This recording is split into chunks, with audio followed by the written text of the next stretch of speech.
Bonjour, chers collègues. Récemment, Rosette de Montgaugois, qui est doctorante à l'INUFOCAD et coordonnatrice adjointe d'Édugestion Cameroun, et moi-même, Richard Charon, de l'Association internationale d'Édugestion.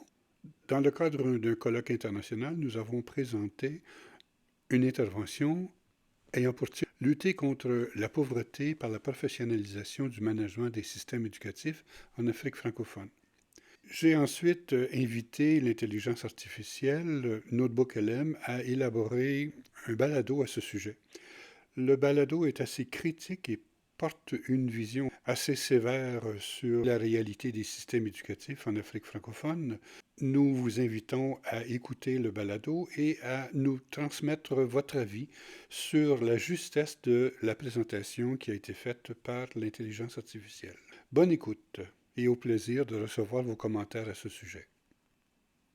Bonjour et bienvenue dans cette nouvelle plongée au cœur des idées qui transforment notre monde.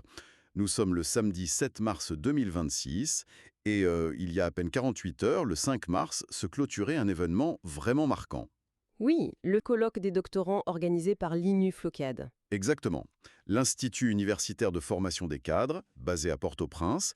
Et ce qui est génial, c'est que les échanges ont rayonné en ligne, ce qui nous permet aujourd'hui d'avoir accès à une recherche absolument captivante. Une recherche menée par Rosette Montgaugois, qui est doctorante à l'INUFOCAD et coordinatrice adjointe du réseau Édugestion au Cameroun, avec le professeur Richard Charon de l'université Senghor.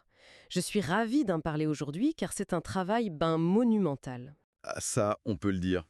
Aujourd'hui, on va se concentrer sur leurs documents exclusifs. Et l'objectif de notre exploration, pour quiconque nous écoute, c'est de comprendre un paradoxe colossal. Bon, décortiquons tout ça. Allons-y. Le document s'attaque de front à la lutte contre la pauvreté par la professionnalisation du management des systèmes éducatifs en Afrique francophone. C'est un titre long, mais l'enjeu l'est encore plus. C'est ça. Pensez-y un instant. On a des institutions mondiales, la Banque mondiale, le Partenariat mondial pour l'éducation, qui déversent des millions, des milliards au fil des années. Tout à fait. Le discours est toujours le même, l'éducation est l'arme fatale contre la pauvreté. Et pourtant, sur le terrain, en Afrique francophone, les systèmes éducatifs n'arrivent tout simplement pas à éradiquer cette pauvreté. Ce qui est passionnant ici, c'est que les chiffres mesurant les acquis des élèves illustrent parfaitement ce constat d'échec. Si l'on regarde les évaluations du PSCE... Le programme d'analyse des systèmes éducatifs de la Confémène. Exactement. Les rapports de 2014 et 2019 dressent un tableau vraiment amer. Une proportion effarante d'enfants de 10 ans en Afrique subsaharienne francophone arrive à la fin du cycle primaire sans maîtriser la lecture de base ou le calcul. C'est ce qu'on appelle la crise de l'apprentissage. Mais jouons l'avocat du diable une seconde. Je vous écoute. Quand le grand public voit ces chiffres, la réaction immédiate, c'est d'accuser l'environnement. On se dit que c'est la pression démographique. On a des classes avec 100 élèves. Oui, ou alors on blâme le manque d'infrastructures. Voilà. Pas d'électricité, pas de toiture étanche, la pauvreté des familles. En fait, est-ce qu'on n'est pas juste face à un manque cruel de moyens matériels ? C'est l'argument classique, et il est très séduisant parce qu'il dédouane complètement le système éducatif lui-même. Bien sûr que les facteurs exogènes pèsent lourd, mais la littérature scientifique internationale pointe vers un autre facteur, endogène celui-là. Qui est souvent ignoré. Totalement ignoré. Le leadership et le management scolaire. L'UNESCO le dit clairement. Sans un management compétent au niveau local, vous pouvez construire des bâtiments neufs et envoyer des milliers de livres. Rien ne changera. Les réformes resteront lettres mortes. Or, l'étude s'appuie sur les données du réseau Édugestion. C'est un réseau qui couvre 10 pays, dont le Sénégal, le Cameroun, la Côte d'Ivoire. Et la réalité du terrain qu'ils décrivent est brutale. Et c'est là qu'il faut qu'on parle du directeur d'école, l'acteur oublié. Pour que tout le monde visualise, prenons l'exemple de la vie d'un directeur d'école primaire ou d'un principal de collège en Afrique francophone. Oui, regardons comment il arrive à ce poste. Dans l'immense majorité des cas, ce n'est pas quelqu'un qui a fait une école de gestion. C'est un enseignant détaché. Exactement. Le scénario est presque toujours le même. Vous avez un excellent professeur. Il gère parfaitement sa classe, les élèves l'adorent, il a de l'ancienneté, et un beau jour... Un jour, on lui tape sur l'épaule. Voilà, par nomination discrétionnaire ou juste pour récompenser son ancienneté, on lui annonce que, dès lundi, il devient le directeur de l'établissement. Mais c'est terrifiant. Le pauvre, il arrive le lundi matin dans son bureau. Avant, il gérait 50 élèves. Maintenant, il doit gérer 15 enseignants, des parents d'élèves parfois furieux, un budget qui, très souvent, n'existe même pas, Et des conflits avec la communauté locale. et surtout cette montagne de formulaires administratifs envoyés par le ministère. Le tout sans la moindre heure de formation préalable à la gestion. Aucune formation initiale. Dans la plupart de ces pays, il n'y a pas de corps de métier officiel pour les gestionnaires scolaires. Pas de référentiel de compétences, pas de concours spécifiques. Donc ce directeur, il se noie. Il est immédiatement englouti par la bureaucratie. Au lieu d'aller dans les classes pour observer les jeunes enseignants, au lieu d'organiser des cellules pédagogiques, il passe ses journées à remplir des grilles statistiques pour l'inspection académique. C'est fou. C'est littéralement comme si on prenait le meilleur chirurgien d'un hôpital pour le nommer directeur général du jour au lendemain, sans lui apprendre la finance ou les ressources humaines. On perd un chirurgien dans le Nord pour gagner un mauvais gestionnaire. C'est une excellente analogie. Il gère l'urgence administrative, jamais la stratégie pédagogique. Mais ça soulève une question évidente. Si tout le monde sait ça, si la Banque mondiale et les ministères savent que le directeur est la clé, pourquoi rien ne change? On nous annonce sans arrêt des réformes structurelles grandioses. C'est ici que la recherche introduit un concept sociologique absolument fascinant. L'isomorphisme institutionnel. L'isomorphisme institutionnel. C'est un terme un peu lourd. Comment on peut le décrypter simplement pour notre analyse? Pour faire simple, c'est la tendance des organisations à se copier les unes les autres pour paraître légitimes. Face à la pression des grands bailleurs de fonds internationaux, les États adoptent le vocabulaire exigé pour obtenir les financements. Ah, l'adoption des mots-clés. C'est ça. On intègre les termes leadership, gestion axée sur les résultats ou décentralisation dans les documents officiels.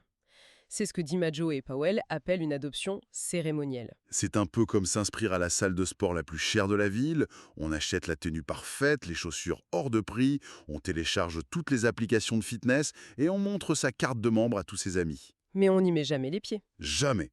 On ne soulève pas un seul poids. On a l'apparence de la réforme, l'apparence de la santé, mais sans aucun effort réel sur le terrain. Ah, c'est une métaphore parfaite. L'État crée un mythe rationnel. De superbes plans sectoriels sont imprimés sur papier glacé et présentés à Paris ou à Washington. La communauté internationale applaudit et débloque les fonds. Mais en réalité, il y a un découplage. Un découplage total entre le discours et la pratique. Sur le terrain, dans l'école de Brousse, le statut du directeur ne change pas d'un iota. Pourquoi? C'est juste par manque de volonté. Créer un vrai corps de directeur autonome, bien formé, avec un statut et un salaire revalorisés, ça coûte cher.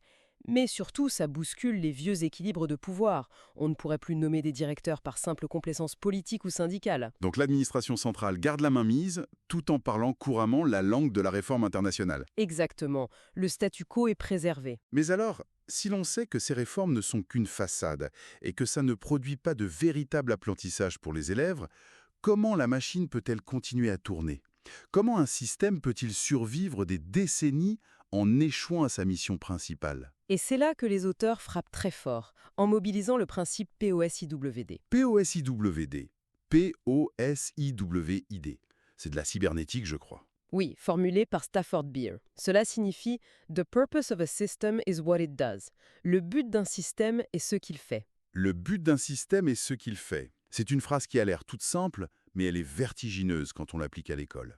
Si l'on relit cela à la vue d'ensemble, ça change complètement notre grille de lecture.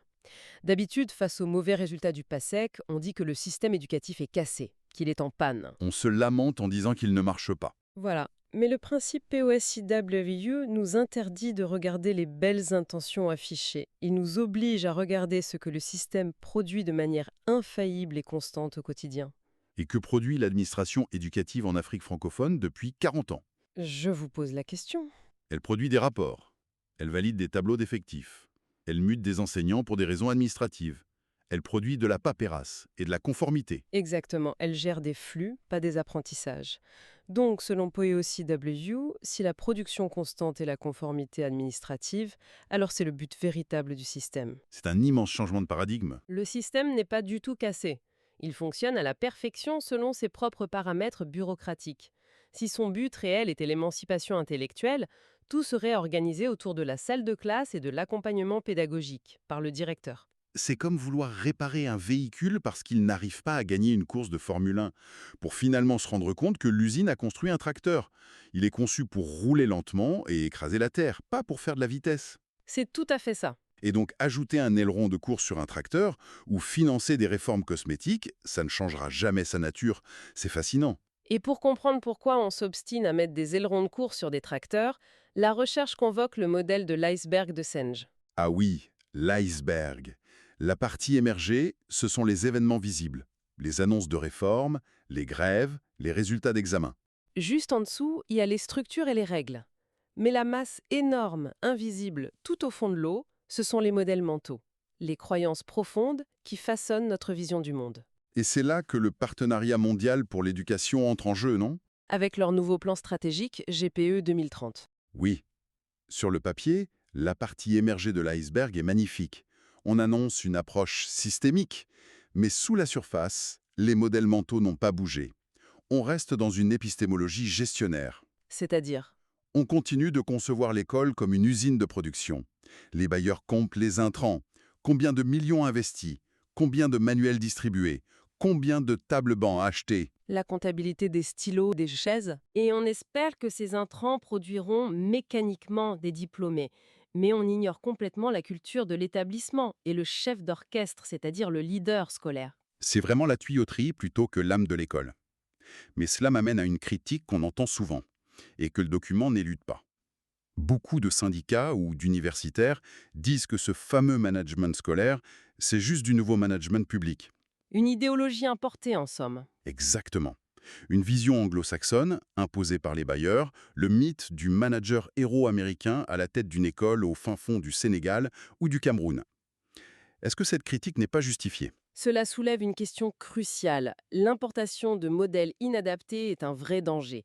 Mais les données empiriques du réseau EduGestion montrent une toute autre réalité. Laquelle? Ce ne sont pas des technocrates étrangers qui réclament cette professionnalisation. Ce sont les gestionnaires africains eux-mêmes. L'étude montre que les directeurs et les inspecteurs souffrent d'un manque criant de reconnaissance. Ils se sentent abandonnés. Ils veulent des outils. Ils réclament des formations pour gérer la pédagogie, pour résoudre les conflits avec les parents. Et surtout, la littérature montre que le vrai leadership efficace n'est pas celui d'un PDG autoritaire. C'est un leadership distribué, n'est-ce pas, Vic? Absolument. Un leadership collectif, collaboratif.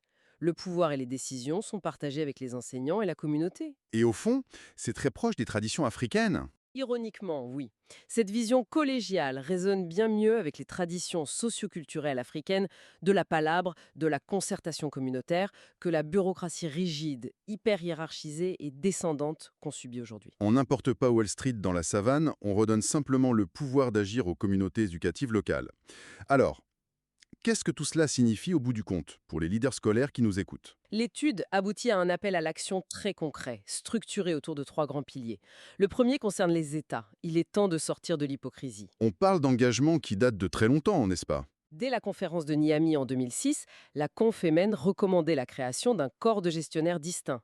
20 ans plus tard, on attend encore dans la plupart des pays. C'est aberrant. L'urgence absolue, c'est de créer ce corps juridiquement, de définir un référentiel de compétences claires et de mettre en place des parcours de formation initiale certifiants.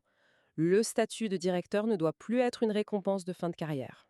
Et pour ces formations, pas besoin d'aller chercher des consultants hors de prix à l'étranger. L'étude souligne qu'on a l'expertise sur place. Les diplômés en gestion éducative, comme les alumni de l'Université Saint-Goor, connaissent le terrain. Tout à fait.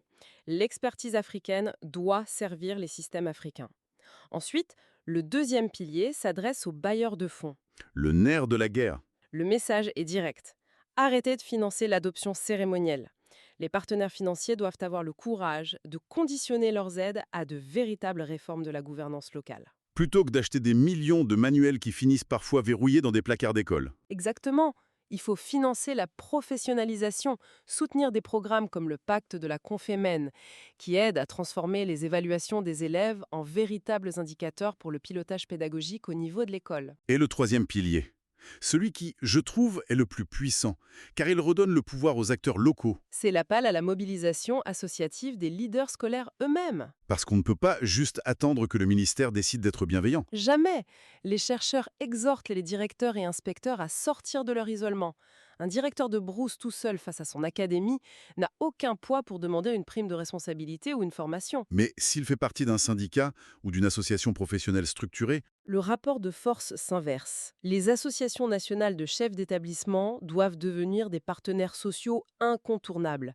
Elles doivent s'asseoir à la table des ministères pour exiger leur statut. c'est une démarche d'émancipation professionnelle incroyable. C'est fondamental. Pour résumer cette exploration, on réalise que l'éducation ne pourra jamais vaincre la pauvreté tant que ses capitaines, les leaders scolaires, navigueront à vue, sans boussole, sans carte et noyés sous une bureaucratie absurde. C'est un changement de paradigme complet qui est exigé. Passer d'un système qui compte des fournitures à une organisation apprenante qui soutient la pédagogie. Et avant de se quitter, je crois qu'il y a une dernière réflexion très profonde à partager. Oui, j'aimerais revenir sur le principe POSI-WID pour conclure. Le but d'un système est ce qu'il fait.